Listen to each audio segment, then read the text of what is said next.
going to try and address some of the questions I've received about my PVC A.L.I.C.E frame in a little video, as opposed to writing everyone back who messaged me on several forums that I posted this project on. I'm not really interested in selling these things. The only reason I posted it was to show how easy it is to make one. I wanted to achieve two things when I made this. The factory A.L.I.C.E frame is short. It's too short for a grown-ass man. I am 5'10" with a 30-inch inseam. So I have a long torso, I guess, for my height, I would say. And what happens is when you have your kidney belt here, it puts it up around my love handles, and that's just not comfortable. So by making the frame taller and mounting the kidney belt as low as possible, it gets in a much more comfortable position. Also, the added room gives me an area to strap my sleeping bag underneath my pack. And then, as you can see, I have my hatchet through that same strap. It's very easy to make one of these. If you have any mechanical comprehension, fabrication skills, carpentry skills, you can make one of these. It's very simple. You need one tool, a way to cut the PVC. I used a little tubing cutter that's for copper. I also could have used my chop saw or a hacksaw with a miter box, like a jig. And what we have here is about 8 to 10 foot of PVC, depending on how you want to make it. We have 4 T's and 6 elbows, various lengths of PVC. Okay, I put curvature in these by putting them in the oven at about 250 degrees for 5 minutes. When it comes out, it's nice and pliable like a big floppy cock. I made a simple jig using 3 vice grips to create a curvature. You put it in the jig, it cools. When it cools, it holds the shape. Then I assembled this one here using screws. This is for my girlfriend. Her ergonomics will be different than mine, so I'm assuming that I'm going to have to probably modify some of the pieces to get it to fit her just right.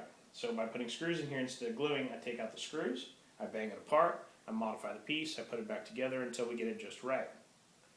This frame cost about $3, okay? 10 foot of PVC at Home Depot is $1.40.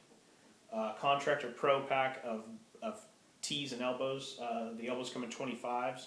They're like $3, $3 or $4. The T's come in packs of 10. They're like $2. So I made up 3 frames for $12, basically. The physical dimensions. Okay, your standard A.L.I.C.E. It's 12 inches wide.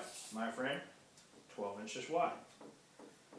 The height of a standard frame is just shy of 20 3/8. This one for my girlfriend is 22 5/8. This one in the back is 23 5/8. That's my pack, and I'm going to make one even longer because I want to figure out a way to strap my big tarp in between or underneath my sleeping bag, or in between the pack and the sleeping bag. I just don't want to have to try and roll it up tight and put it inside the sleeping bag because it takes up too much, or inside the pack rather, because it takes up too much room. And then the L here, if we're measuring outside to outside, is like 7.5. And that gives me a nice area to put my sleeping bag and strap it on, like I said. Okay. Other than that, it's really not that much different than the A.L.I.C.E, with the exception of where the kidney belt straps on here, it pushes that away from your back. I find that not to be that comfortable, and there's really no reason for it to be like that. Mine, the kidney belt straps directly to it, and it kind of puts it a little tighter. Keeps the weight closer to my back. I think that's better. And then also, I don't know if you can see this, but my frame flexes. And flex is a good thing. People on there were saying, well, you could do this, that, or the other to stiffen it up. I don't want it to be stiff. When you're making a maneuver to try and climb over something and you're in like a weird position, like a just walking position, that flex is nice, so it's not pulling on you, it's flexing. There's a little bit of give. Okay.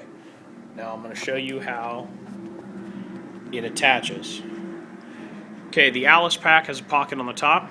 It just simply slips into the pocket.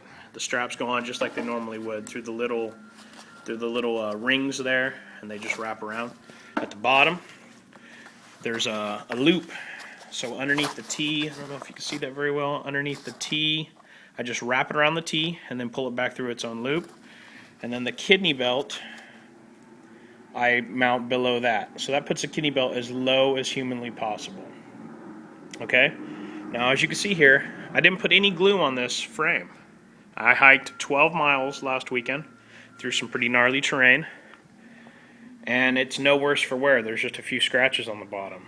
So I think I achieved my goal, which was to A, make it more comfortable, most importantly. You know, I guess I'm in love with these ancient packs that are outdated.